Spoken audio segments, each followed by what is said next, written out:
This poem can be divided into three parts because these three parts have different objectives. They are split into three parts. Part one is the longest one, where he intends to tell you something, what should be done for peace, what should be done for introspection, and also for bringing harmony among humankind. So here we go. I read the poem and tell you the meanings. Now we will count to 12. Now we will count to 12 and we will all keep still. Still मतलब स्थिर. एक still का मतलब होता है still you have come, कहने के बावजूद भी तुम आए हो. I told you not to come, still you have come. मेरे मना करने के बावजूद भी तुम आए हो. एक तो still वहाँ है. यहाँ still का अर्थ है स्थिर. Why are you standing still for so long? तुम बिल्कुल स्थिर होके कैसे खड़े हुए हो इतनी देर से? तो यहाँ पर the poet says, now we will count to 12. अब हम 12 तक गिनती गिनेंगे. 12 तक, 1 से 12 तक गिनती गिनेंगे. ये 12 क्यों लिया गया है? कारण है, एक दिन में जो घड़ी होती है 12 घंटे चलती है. 1 से 12 का उसमें डिजिट होता है. तो इसलिए 12 को हम गिने. और ऐसी एक वर्ष में 12 महीने होते हैं. तो समय को लेते हुए उन्होंने 12 शब्द या 12 की संख्या तक की काउंटिंग का अनुरोध किया है. We will count to 12. हम लोग अब 1 से 12 तक गिनती गिनेंगे. And we will all keep still. और हम सब लोग स्थिर रहेंगे. आपको लगेगा ये कविता में क्या है मैसेज? सतही तौर पर इस कविता में कुछ ऐसी विशेष बात नहीं दिखाई देती, लेकिन जब इसकी गहराई में जाएंगे, इसकी थाह लेंगे, तब आप समझेंगे कि कवि ने कितनी बड़ी बात अब इतने सरल शब्दों में, सरल भावनाओं से कही है. और शुरुआत में कहते हैं, हम लोग सब 1 से 12 तक गिनती करें और उस दौरान we will all keep still. हम सब लोग स्थिर रहें, हलचल ना करें, रुके रहें, किसी भी तरह का मूवमेंट ना हो. For once on the face of the earth let us not speak in any language. For once, कम से कम एक बार. वंस माने एक बार, और फॉर वंस मतलब कम से कम एक बार. For once you give me 100 rupees my dear friend. कम से कम एक बार तो मुझे 100 रुपये दे दो मेरे मित्र. फॉर वंस मतलब कम से कम एक बार. And once he gave me 100 rupees मतलब एक बार उसने मुझे 100 रुपये दिया. लेकिन फॉर वंस मतलब कम से कम एक बार. तो कवि कहते हैं, हम लोग सब एक जगह स्थिर रहेंगे, कम से कम एक बार इस धरती पर, on the face of earth, इस धरती पर late us not speak in any language. हम किसी भी भाषा में बात ना करें. कब? जब हम 1 से 12 की गिनती गिन रहे हों. एक क्षण तय करें जब दुनिया के सभी लोग 1 से 12 की गिनती गिने. उस दौरान वो स्थिर रहें. उस दौरान वो कोई भी भाषा ना बोलें, क्योंकि अपनी अपनी भाषा में यदि बात करते हैं तो वो दुनिया को बांटती है, भाषाई नज़रिए से बांटती है. It divide the society. The languages divide the society. So at least for once keep quiet. Do not talk. Do not speak. Keep quiet. And that is where the title comes, Keeping Quiet. In this poem, he emphasizes on the need to keep quiet for some time, at least till you complete counting up to 12. Let us not speak in any language. Let us stop for a second. Late us stop for a second, कुछ क्षणों के लिए हम रुक जाएं। इस second का अर्थ ये नहीं कि वो उनका कहना है कि एक सेकंड के लिए रुक जाए, उनका कहना है कुछ क्षणों के लिए रुक जाए। और वो क्षण कितने होंगे? जब हम 1 से 12 तक की गिनती गिनेंगे। यहाँ पे देखिए लेट अस का क्या अर्थ है, और लेट अस नहीं लिखा है, लेट एपोस्ट्रोफी एस लिखा है। लेट मतलब क्या होता है? लेट अस गो, चलो अब चलें। जब ऐसी भावना आती, चलो अब खाएं, चलो अब सोएं, चलो अब दौड़ें, चलो अब खेलें, चलो अब नाटक करें, चलो अब गाएं, ये चलो के साथ जब कोई सा वाक्य हिंदी में शुरू होता है तो अंग्रेजी में उसके लिए हम बोलते हैं let us go, let us stop talking, let us sit down, let us jump, let us all keep quiet. हम सब चुप हो जाएं, चलो अब हम सब चुप हो जाएं। लेट के बाद अपोस्ट्रोफी है और फिर एस है, तो वो लेट अस है। Apostrophe replaces the letter U. अब हम, so he says, let us stop for a second. कुछ समय के लिए अब हम थम जाएं, स्थिर हो जाएं, थम जाएं, चुप हो जाएं। And then इसके बाद और क्या करें? उस 12 की गिनती के बीच में और क्या क्या करें? इसमें वो आगे कहते हैं and not move our arms so much. और अपना हाथ पांव ना हिलाएं, अर्थात बिल्कुल हम स्थिर रहें, हाथ भी ना हिलाएं, अर्थात कोई काम ना करें, क्योंकि जो भी काम होता है सामान्यतः हाथ से होता है। चाहे कंप्यूटर का काम, चाहे गाड़ी चलाने का, चाहे पढ़ने पढ़ाने का, चाहे खेलने कूदने का, हाथ की ज़रूरत है। हाथ को रोक कर रखें, अर्थात किसी भी तरह का कार्य ना करें।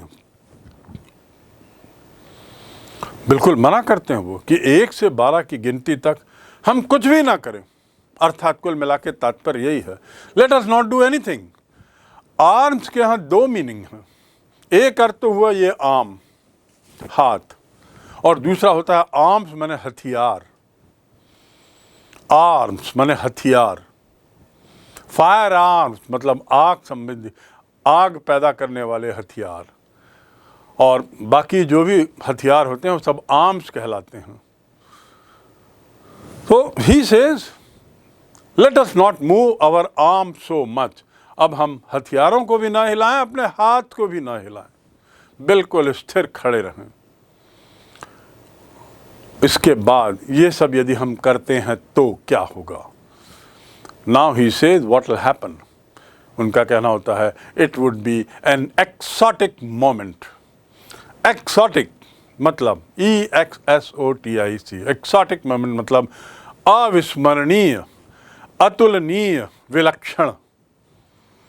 ये एक ऐसा क्षण होगा, एक ऐसा मोमेंट होगा जो बड़ा विलक्षण होगा, बड़ा अलग ढंग का होगा, जब पूरी दुनिया शांत हो, कोई बोल ना रहा हो, सब स्थिर खड़े हों, किसी भी तरह का मूवमेंट ना हो रहा हो, सब कुछ रुका हुआ, थमा हुआ हो, सब कुछ थमा हुआ हो।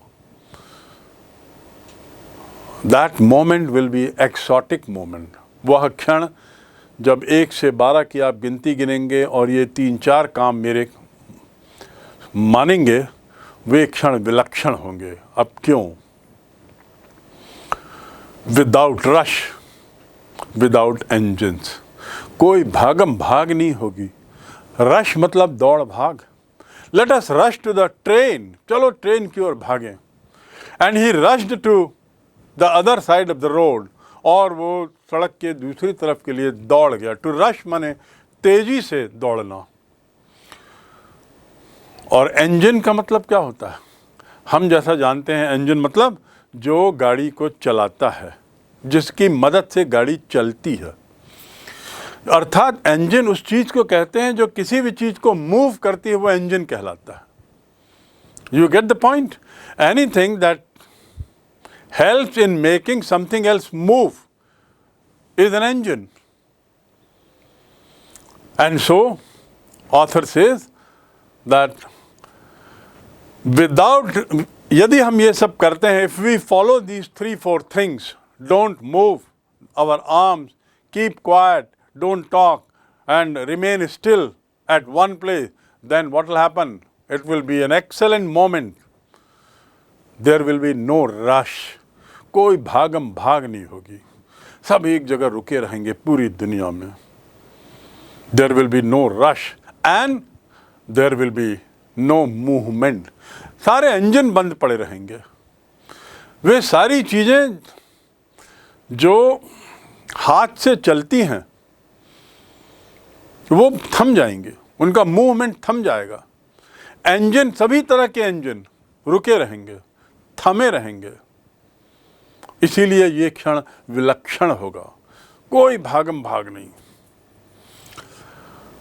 We would all be together in a sudden strangeness. अब जब कोई भाषा बोली नहीं जा रही है, किसी भी तरह का मूवमेंट नहीं हो रहा है, किसी भी तरह का स्वार्थ या पर सेवा या ऐसी कोई भावना नहीं आ रही है, तो एक अजीब सी दुनिया हो जाएगी. Strangeness. We would all be together. हम लोग सब एक साथ हो जाएंगे उस क्षण में. 1 से 12 तक ही गिनती गिने, उतना ही काफ़ी है. उतनी देर ही यदि हम ये कर लें जो बातें पोएट ने कही हैं, तो एक बड़ी अजीब दुनिया हो जाएगी. It is a sudden strangeness. Sudden मतलब अचानक, स्ट्रेंज माने विचित्र, अजीब. एक बड़ा अजीब पन लगेगा. सब कुछ शांत, सब कुछ रुका हुआ, सब कुछ थमा हुआ. Will feel something different, absolutely. When you are just standing still, no movement, no talking, nothing, so what will happen? You will start thinking something else. It is this thinking that the author talks about later in the poem. You have to keep quiet for counting from 1 to 12. That is the condition he gives. Now what kind of world will be there? ये 12 की गिनती तक की दुनिया कैसी रहेगी? विलक्षण. कैसे विलक्षण होगी? इंजन नहीं चलेगा, कोई मूवमेंट नहीं होगा, कोई भागम भाग नहीं होगी. और fisherman in the cold sea would not harm whales. Whale वो विशालकाय मछलियों का नाम है जो समुद्र में पाई जाती हैं. फिशरमैन मतलब मछुआरे. टू हार मतलब नुकसान पहुंचाना. मछुआरे ऐसी स्थिति में व्हेल को नुकसान नहीं पहुंचाएंगे क्योंकि उन्होंने अपने हाथ थाम लिए हैं, खुद स्थिर हो गए हैं और बिल्कुल शांत खड़े हुए हैं, कोई भागम भाग नहीं. परिणाम क्या होगा? Those whales which would have been killed otherwise by these fishermen during those counting of 12, if counting was not done, now with this counting, these whales will have longer life. These whales will have longer life, at least for the time that is taken to count from 1 to 12. That itself is a big achievement, author says. इतना ही हम कर लें तो whales को जीवन दान मिल गया. वो 12 सेकंड तक, 12 की गिनती तक का उनको अतिरिक्त जीवन मिल गया. यहाँ whale से तात्पर्य क्या है? Why whales? Why not any other animal? By talking about whales, the author wants to say the animal kingdom, the natural world. whale से इशारा है पर्यावरण की ओर. whale से इशारा है एनिमल वर्ल्ड की ओर. अर्थात जो हम जानवरों को नुकसान पहुंचाते हैं रोज, चाहे वो मछली मारते हुए, चाहे वो मुर्गियाँ मारते हुए, चाहे मांस को खाने के लिए विभिन्न जानवरों को मारते हुए, यदि ये 12 सेकंड, 12 की गिनती तक यदि हम लोग ये सब काम ना करें तो इतने सारे लोगों को अतिरिक्त जीवन दान मिल जाएगा. पेड़ों को ना काटे हम 12 की गिनती तक तो हजारों पेड़ बच जाएंगे, उनकी लाइफ बढ़ जाएगी. We would not. So by whale he does not mean whale fish alone. He means the animal kingdom. The author means the animal kingdom. And the man gathering salt would look at his hurt hands. To gather मतलब इकट्ठा करना. Let us all gather in the principal's office. चलो अब हम सब लोग इकट्ठे हों। लेट का मैंने मीनिंग बताया चलो। Let us all gather at principal's office, चलो अब वहाँ इकट्ठा होएं। टू गैदर मैंने इकट्ठा होना, स्पेलिंग देख लीजिए। टुगेदर मतलब एक साथ, और टू गैदर मतलब इकट्ठा होना, दोनों में अंतर है। तो यहाँ पे a man gathering salt would look at his hurt hand. इस 12 की काउंटिंग के दौरान एनिमल किंगडम को नुकसान नहीं होगा, पेड़ों को नुकसान नहीं होगा, किसी तरह की काटा पीटी नहीं होगी, किसी तरह का वायलेंस नहीं होगा, पर्यावरण के साथ कोई छेड़छाड़ नहीं होगी। और वे मनुष्य जो समुद्र के किनारे समुद्री पानी से बचे हुए सॉल्ट को इकट्ठा करते हैं और अपने हाथों को जला डालते हैं, अपने हाथों को घायल कर देते हैं। I don't know, many of you might have gone to the seashore and you will find those people who are salt gatherers. They gather salt by bare hand, and by doing so repeatedly they injure, they harm their hands. उनकी आँखों में निशान पड़ जाता है, घाव हो जाते हैं, चोट हो जाती है, और नमक उठाते उठाते उनका हाथ केमिकल रिएक्शन के कारण बड़ा ख़राब हो जाता है। यदि 12 की काउंटिंग तक हम ये काम भी ना करें तो कम से कम उतनी देर के लिए वह व्यक्ति अपने हाथों को बचा के तो रख सकता है। And the man gathering salt would look at his hurt hand. Hurt मतलब घायल, चोट पहुंचा हुआ। Are you hurt by what I said? मैंने जो कहा उससे क्या तुमको चोट पहुंची है? I felt very hurt when my friend shouted at me in front of others. मुझे बहुत चोट पहुंची जब मेरे मित्र ने दूसरों के सामने मुझ पर चिल्लाया। सो टू फील हर्ट मतलब चोट पहुंचना। हर्ट मतलब चोट, घाव। तो यहाँ पर क्या अर्थ है? And the man gathering salt would look at his hands which are hurt. जिसको चोट पहुंची हुई है। किसकी चोट? नमक की, बार बार रोज नमक उठाने की चोट। वो अपने हाथों को देखेगा। यदि 12 की गिनती तक गिनेंगे और सब कुछ थम जाए तो उसके पास समय रहेगा अपने हाथों को देखने का, अर्थात अपने स्वयं को वो कैसे नुकसान पहुंचा रहा है उसको वो देखेगा। He will see for himself that he is causing injury to himself by gathering salt. On the one hand, those who are killing whales and animals, they are destroying the animal kingdom. They are playing with the environment. Environment को बर्बाद कर रहे हैं, उसके साथ खिलवाड़ कर रहे हैं। लेकिन इसके साथ ही साथ जैसे नमक उठाने वाला अपने काम के लिए, अपनी रोजी रोटी के लिए नमक उठाते हुए अपने हाथ को बर्बाद कर देता है, ऐसे ही हम मानव सभ्यता में बहुत से काम हम लोग ऐसे कर रहे हैं जिससे हम स्वयं अपने को चोट पहुंचा रहे हैं। Try to understand the hidden meaning behind this poem. ये जो व्हेल की लाइन है और जो सॉल्ट की लाइन है, इसके अंदर बहुत गूढ़ अर्थ छिपा हुआ है।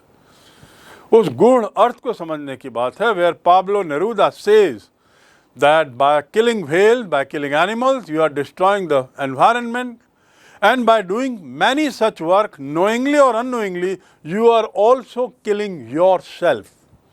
The humankind is also causing danger to itself, its own survival. Next, those who prepare green wars. जो लोग पर्यावरण के लिए लड़ाई लड़ रहे हैं। ग्रीन वॉर मतलब पर्यावरण की लड़ाई। वॉर्स विद गैस, गैस से बने हुए हथियारों से लड़ाई लड़ रहे हैं। वॉर्स विद फायर, आग से लड़ाई लड़ रहे हैं। Wars with gas, wars with fire, victory with no survivors. और हो सकता है विजयी हों, लेकिन ऐसी विजय जिसमें कोई जीवित नहीं बचा। काम ऐसा कर रहे हैं जिसमें स्वयं को नुकसान हो रहा है। सॉल्ट गैदरर का उदाहरण दिया है कि वो काम ऐसा कर रहा है जिसमें स्वयं अपने को नुकसान पहुंचा रहा है। व्हेल मारने वाला व्हेल को मार के अपने स्वयं को नुकसान पहुंचा रहा है, क्योंकि वह पर्यावरण के साथ खिलवाड़ कर रहा है, वह इकोलॉजिकल बैलेंस को डिस्टर्ब कर रहा है. He is disturbing, causing disturbance to the ecological balance. He is responsible for causing imbalance in our ecology, and by doing so, he is causing ozone layer hole. He is causing many other problems: rise in temperature, sea level, ocean level, water level going up, melting of snow and ice all over, floods all over the world in large scale, what not. ये सब प्रकृति नहीं कर रही है, ये सब आदमी स्वयं अपनी करतूत से कर रहा है. Man is doing it all by himself. Unknowingly he is causing harm to himself. So author says further, those who prepare green wars, those who fight wars with gases, wars with fire, victory with no survivor, इन सब की लड़ाई लड़ते हुए विजय भले पाते हो पर उसमें कोई जीवित नहीं बचता. Would put on clean clothes. To put on मतलब पहनना. To put on मतलब to wear. Put मतलब रखना, याद रखेंगे. But put on मतलब पहनना. Put on your shoes, please. I have not been able to put on my shirt so far. मैं अभी तक अपनी शर्ट नहीं पहन पाया हूँ, थोड़ा रुको. To put on मतलब पहनना. Don't put on a dirty face. Don't put on an angry face. गुस्से वाला चेहरा मत पहनो, मतलब गुस्सा मत दिखाओ. Don't put on an angry face. मतलब गुस्से वाला चेहरा मत पहनो, अर्थात गुस्सा मत दिखाओ. So author says they will wear clean clothes. साफ कपड़े पहनेंगे. And walk about with their brothers in the shade doing nothing. छाया में अपने भाइयों के साथ वो चलेंगे, अपने पहचान वालों के साथ चलेंगे, छाया के नीचे, छाया के तले, कुछ नहीं करेंगे, साफ कपड़े पहनेंगे. Victory with no survivors. ऐसी विजय जिसमें कोई जिंदा नहीं बचेगा. मानव सभ्यता भले सोच रही हो कि हम पर्यावरण पर विजय पा रहे हैं, नेचर पर विजय पा रहे हैं. Humankind might be thinking that we are winning over the nature and we are keeping the environment under our control, but then they forget that this way there will be no survivor in times to come. आने वाले समय में ऐसी विजय का परिणाम यह होगा कि हम में से कोई जिंदा नहीं बचेगा. And walk about with their walk about. To walk about मतलब चलते रहना, घूमते फिरते रहना. और to walk about, to walk मतलब चलना, और walk about मतलब यहाँ वहाँ चलना. I am walking about in the garden. I am walking in the garden मतलब गार्डन में चल रहा हूँ. And I am walking about in the garden मतलब गार्डन में यहाँ वहाँ चल रहा हूँ. कोई निश्चित दिशा नहीं है, एमलेसली चल रहा हूँ. तो ये वॉक अबाउट का अर्थ देख लें. And walk about with their brothers in the shade doing nothing. This is part 1 of the stanza of the poem, first stanza. And in this stanza he has tried to explain quite a few things beautifully. In the last line of this stanza, part 1, when author says that we will wear clean clothes, we will wear clean clothes and move about, walk about with our brothers hand in hand, इसका मतलब क्या है? इसका मतलब ये है कि ऐसे लोग जो हैं वो साफ कपड़े तो पहने रहेंगे, अपने जान पहचान वालों के साथ तो घूमेंगे, लेकिन उनके खिलाफ कुछ नहीं करेंगे. मीनिंग क्या है? इसका मीनिंग ये है, बस हाँ में हाँ मिलाते रहेंगे, बस फॉलो करते रहेंगे. ऐसा जो क्षण होगा, ऐसा जो समय होगा जिसमें ये सब होगा, जिसकी शुरुआत 1 से 12 तक की काउंटिंग से होगी, वह तो बड़ा विलक्षण समय होगा। आप कल्पना करिए एक ऐसी दुनिया की जहां हम सब लोग कुछ क्षण के लिए रुक जाएं, थम जाएं। ऐसी स्थिति में हम लोग क्या करेंगे? कुछ सोचेंगे, क्योंकि करना कुछ नहीं है। इंजन को भी रोक दिया है हमने, आर्म्स को भी रोक दिया है हमने, जीप को भी हमने बंद कर दिया है, किसी भी तरह की हलचल भी बंद हो गई है। No rush now, and so we will do something else. What we will do, that is what the author intends to tell in the next paragraph. इस 12 की काउंटिंग के दौरान एनिमल किंगडम को नुकसान नहीं होगा, पेड़ों को नुकसान नहीं होगा, किसी तरह की काटा पीटी नहीं होगी, किसी तरह का वायलेंस नहीं होगा, पर्यावरण के साथ कोई छेड़छाड़ नहीं होगी, और वे मनुष्य जो समुद्र के किनारे समुद्री पानी से बचे हुए सॉल्ट को इकट्ठा करते हैं और अपने हाथों को जला डालते हैं, अपने हाथों को घायल कर देते हैं। I don't know, many of you might have gone to the seashore and you will find those people who are salt gatherers. They gather salt by bare hand, and by doing so repeatedly they injure, they harm their hands. उनकी आँखों में निशान पड़ जाता है, घाव हो जाते हैं, चोट हो जाती है, और नमक उठाते उठाते उनका हाथ केमिकल रिएक्शन के कारण बड़ा ख़राब हो जाता है।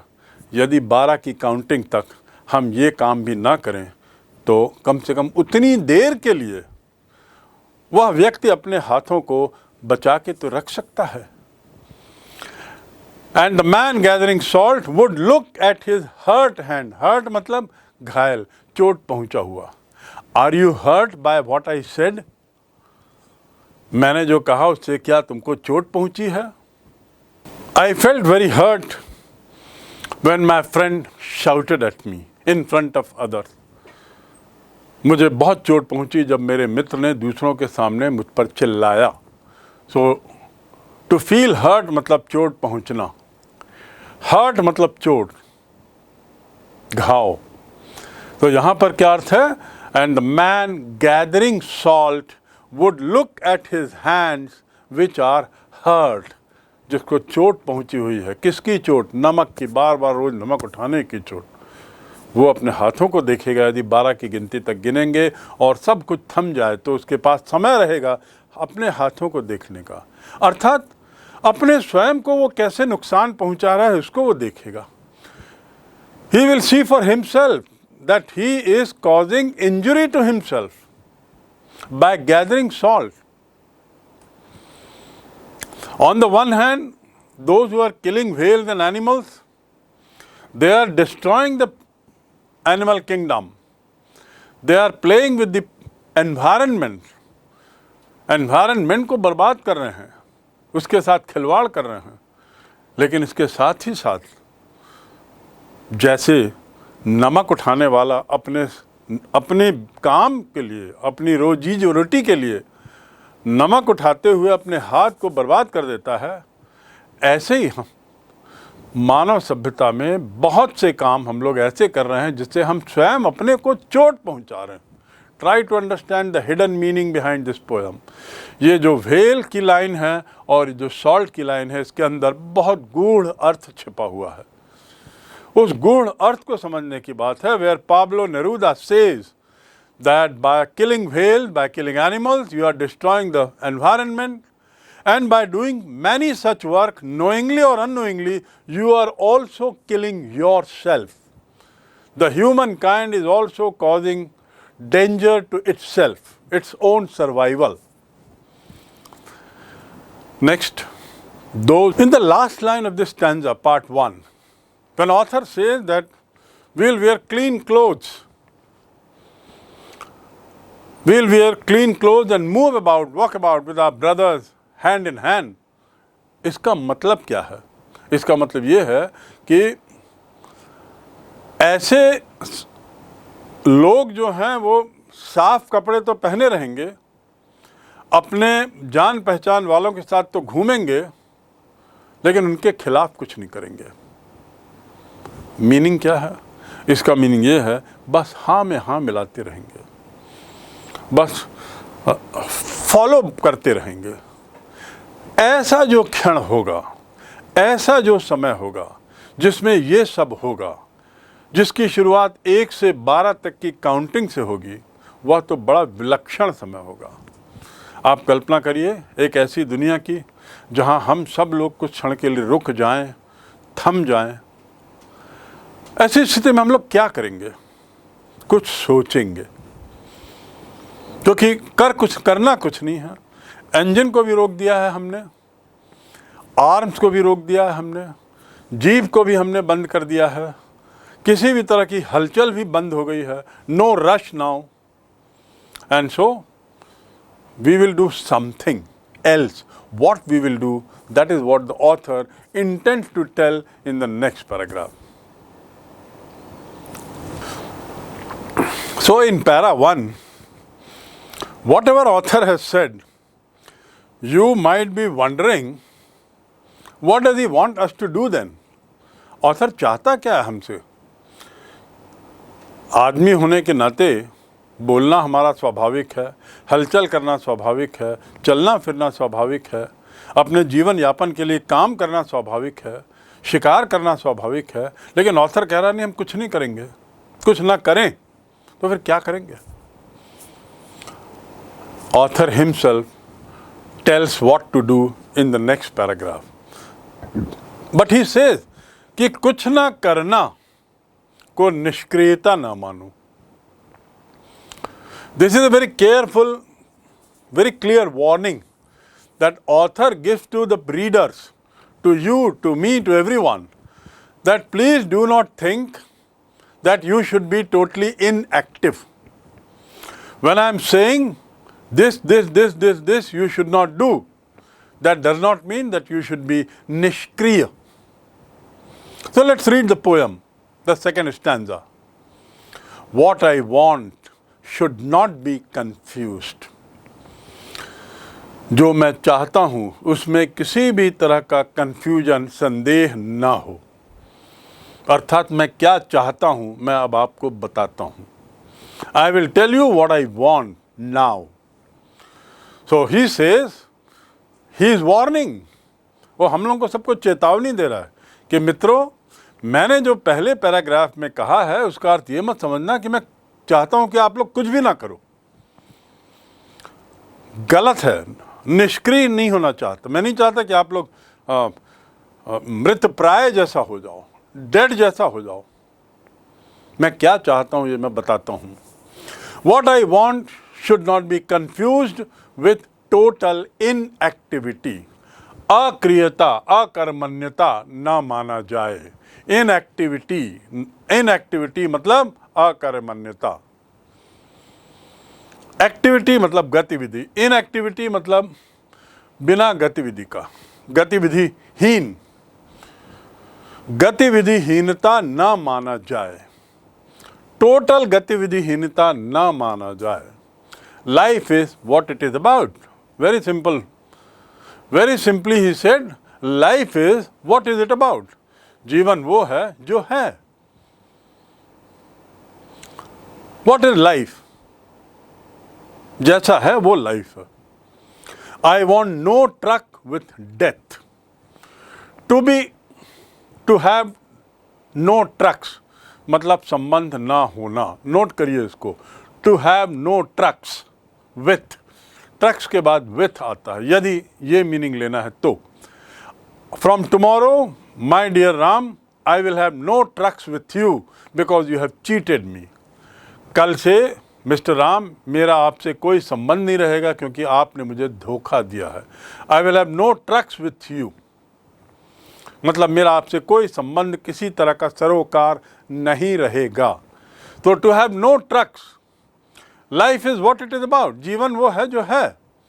I want no truck with death. मैं नहीं चाहता कि आप इसको डेथ से जोड़ो। इसका संबंध डेथ से नहीं है, इसका संबंध, इसका सरोकार मृत्यु से नहीं है। मैं जो कह रहा हूँ इसका मतलब ये नहीं कि आप मृत प्राय समझो या आप समझो कि मैं चाह रहा हूँ आप बिल्कुल एक निर्जीव मनुष्य जैसे रहो ना। Author is trying to clarify, that whatever I have said in para 1 does not mean to be totally like a dead man. No, it means something else. Do not get confused. He is warning. Do not get confused.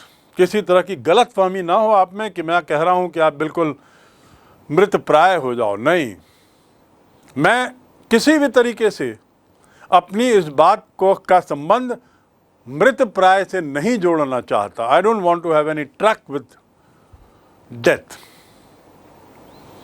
Then what if we were not so single minded, यदि हम लोग सब एक तरफ focus ना रहें about keeping our lifes moving, अपने जीवन को चलाने के लिए यदि हम किसी एक तरफ से फोकस न रहें, and for once could do nothing, और फॉर वंस मतलब केवल एक बार, केवल एक बार, कुड डू नथिंग कुछ भी ना करें या कुछ भी ना कर सकें,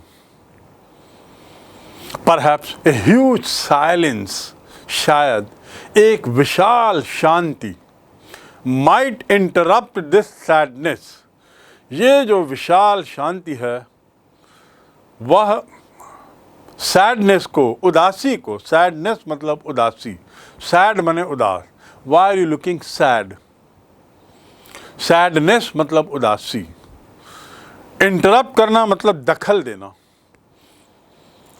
perhaps a huge silence might interrupt this sadness. वो ये साइलेंस कौन सा है, इंटरप्शन किस में है, सैडनेस कहाँ से आ गया, ये सवाल आपके मन में उठना चाहिए। लेखक कौन सी बातें कर रहा है अचानक। देखिए लेखक क्या कह रहा है, मेरी जो बात है उसे कृपया कतई आप इसे मृत मानव जैसा न समझें कि मैं अपेक्षा करता हूं कि आप मरे व्यक्ति जैसे एकदम इनएक्टिव हो जाओ। नहीं, किसी भी तरह का इसमें आपका अंदेशा नहीं होना चाहिए। मेरा तो कुछ और अर्थ है। निष्क्रियता और निर्जीवता में अंतर है, निष्क्रियता और निर्जीवता में अंतर है, और उस अंतर को आप ख्याल में रखें। That is what author is wanting to tell the reader. I want to have no trucks with death. And then he says,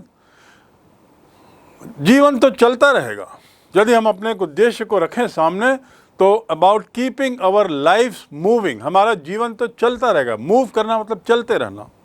and for once could do nothing, और यदि एक बार कुछ ना करें तो perhaps a huge silence, perhaps मतलब शायद, शायद विशाल शांति, साइलेंस मतलब शांति, विशाल शांति जो है वह हमारी जो उदासी है उसमें दखल देगी।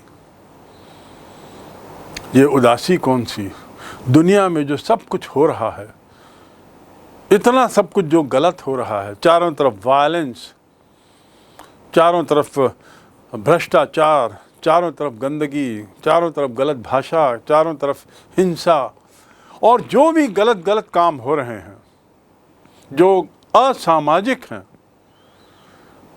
जो मानव सभ्यता से अपेक्षित नहीं है, ये सब काम में दखल देगा। क्या? वो विशाल शांति। कौन सी विशाल शांति? जो उस 1 से 12 के गिनने के दौरान हमने पैदा की है।